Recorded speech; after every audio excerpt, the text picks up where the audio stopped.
Hi అండి, welcome to my channel. అందరికీ నమస్కారం. నేనైతే ఈరోజు మీకు ఒక ఇంపార్టెంట్ విషయము షేర్ చేసుకుందామని అయితే ఈ వీడియోని చేస్తున్నాను.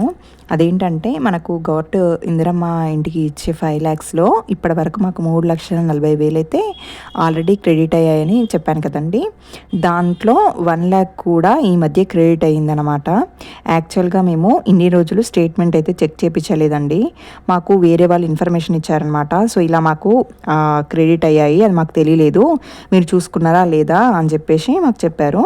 సో మేము కూడా ఎస్టర్డే అయితే చెక్ చేయించాము. సో అలా మాకు నిన్న తెలిసింది 1 lakh మాకు కూడా క్రెడిట్ అయిందని.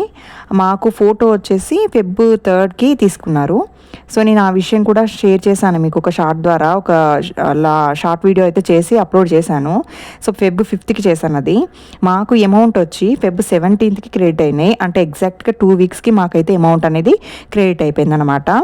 అంటే ఇప్పటి వరకు మాకు వచ్చిన అమౌంట్ వచ్చి 4,40,000 క్రెడిట్ అయ్యింది. ఇంకా 60,000 మాత్రమే బ్యాలెన్స్ ఉన్నాయండి. అయితే ఇవి ఒకేసారి పడవంట. మా ఏఈ గారికి అయితే ఫోన్ చేస్తే చెప్పారు. లాస్ట్ ఫోటో వచ్చేసి మేము డోర్స్, ట్యాప్స్, బయట వాష్రూమ్ అది అన్నీ చేసుకున్నాక రెడీ అయిన తర్వాత ఒకసారి ఇన్ఫర్మేషన్ ఇవ్వండి, మేము వచ్చి ఫోటో తీసుకుంటామని చెప్పారు. ఇప్పటి వరకు మేము పెట్టిన ఖర్చు వచ్చి ఇంటి మీద 19 లక్షల చిల్లరండి.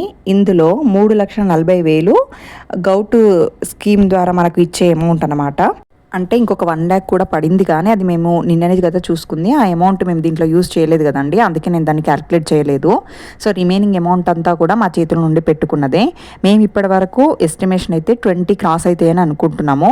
ఇంకా ఆల్మోస్ట్ 20% వర్క్ అయితే ఉంది. బయట బండలు వేయడం కానీ, paints, glass works, wash basins, taps, తర్వాత స్విచ్ బోర్డ్స్ ఇలాంటివి ఉన్నాయి. అండ్ కొన్ని పెండింగ్ అమౌంట్స్ కూడా ఉంటాయి కదా. సో అవన్నీ చేసుకుంటే మాత్రం టోటల్గా 21 క్రాస్ అయిపోతాయి అనుకుంటున్నాము. సో ఇలా మాలాగా చెక్ చేసుకుని వాళ్ళు ఎవరైతే ఉన్నారంటే కంపల్సరీ ఒకసారి అయితే చెక్ చేయించుకోండి. ఇంకా ఏమైనా క్రెడిట్ కాకుండా ఒకవేళ 2 weeks దాటి 3 weeks కూడా దాటితే కంపల్సరీ మీ ఏఈ గారితో అయితే డిస్కస్ చేయండి. అంటే వాళ్ళకి ఇన్ఫామ్ చేసి ఒకసారి మాట్లాడుకోండి.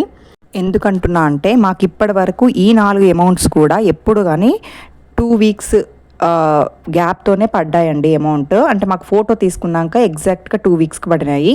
అంటే 3rd బిల్ వచ్చేసి ఎలక్షన్స్ వల్ల లేట్ అయింది, కానీ ఎలక్షన్స్ బిఫోర్ వాళ్ళకి మాత్రం ఎగ్జాక్ట్గా వాళ్ళకు కూడా 2 weeksకే పడింది మా ఊర్లో. సో అందుకనే చెప్తున్నాను, ఒకవేళ 2 to 3 weeks మధ్యలో కనుక పడకపోతే మీరు కంపల్సరీ ఏఈ గారితో అయితే ఒకసారి డిస్కస్ చేసుకోండి.